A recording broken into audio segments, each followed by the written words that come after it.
So what is BHMS really? And is it done for children of all grades? BHMS stands for Bright Hearts and Minds Shine, and it's an event, and we usually do it for Key Stage 2 students, that's grades 3 to grade 7, and it's a process through which students make their knowledge visible through presentations and photo documentation. The process of learning is made visible through demonstrations, and student understanding is also made visible through interactive sessions and presentations. Nandini, I'm really curious to know what sets BHMS apart from the other ways of showcasing student learning? Well, if I was to compare it to, say, a student-led MLV, where students of a particular grade make visible what they've learned in an entire month, BHMS is actually a term-end event. And here the entire key stage comes together from grades 3 to grade 7, where there is an actual joining of the dot that happens. So parents get at one glance an idea of what the whole key stage has been doing over the term, and they can actually get a perspective about, okay, if in grade 3 they're just about learning this, by the time they're in grade 7 they're about to do this. So it's a beautiful way in which the skill, the content, the character aspect of it also is made visible during. That's why it's called Bright Hearts and Mind Shine. What would be the ideal time in the year to do a BHMS, and how often is it done in the year? Ideally, a BHMS should be done at the end of an academic term, which could be one term or an entire academic year, and you can have it happening every term, so maybe twice a year, but even once a year is good enough, because the parents are already made aware of what their child is learning in the class through the student-led MLVs, and that happens quite frequently. How much time would need to be set aside for planning of the BHMS?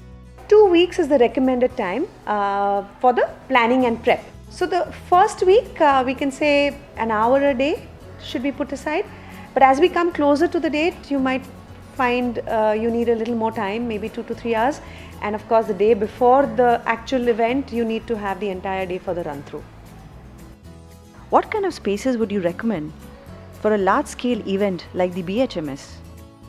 That's a good question, because because the format is very interactive and it's on a large scale, ideally as much space that is available should be taken up. So the reason being, the presentations are spread out and there is less chaos and commotion. But having said that, you can take all the classrooms into play, and if any other common spaces are available, you can use that also. Do all children participate in this event? And do the children actually decide for themselves what they would like to showcase? Yes and yes. Every child participates in the Bright Hearts and Mind Shine time, and the children do decide what and how they want to showcase it. However, the format of the event is decided earlier before we actually involve the entire class, where the Key Stage team of teachers meets with representatives, student representatives from each grade, and that forms a committee that kind of decides what the format will look like, what are the beacons that we want to showcase, and what is the theme that we want to maybe have. Once that is decided, with student voice involved, it's then thrown open to the entire Key Stage, to the students, and then they decide within their own classes what they want to showcase under that theme. Nandini, what would be the key role of the teachers in this entire process? It's up to the teacher to initiate a discussion with the students, talking to them about the relevance, bringing into foray the whole idea of joining of the dots and what the Key Stage would like to showcase.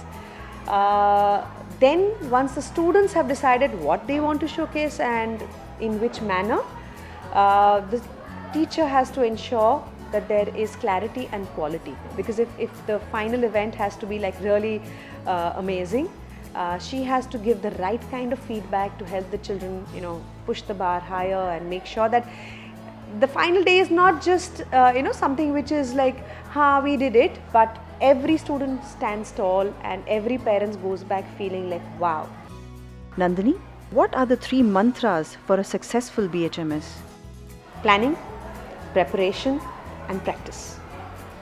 So planning as to when and how, preparation for the how, and practice and practice and practice.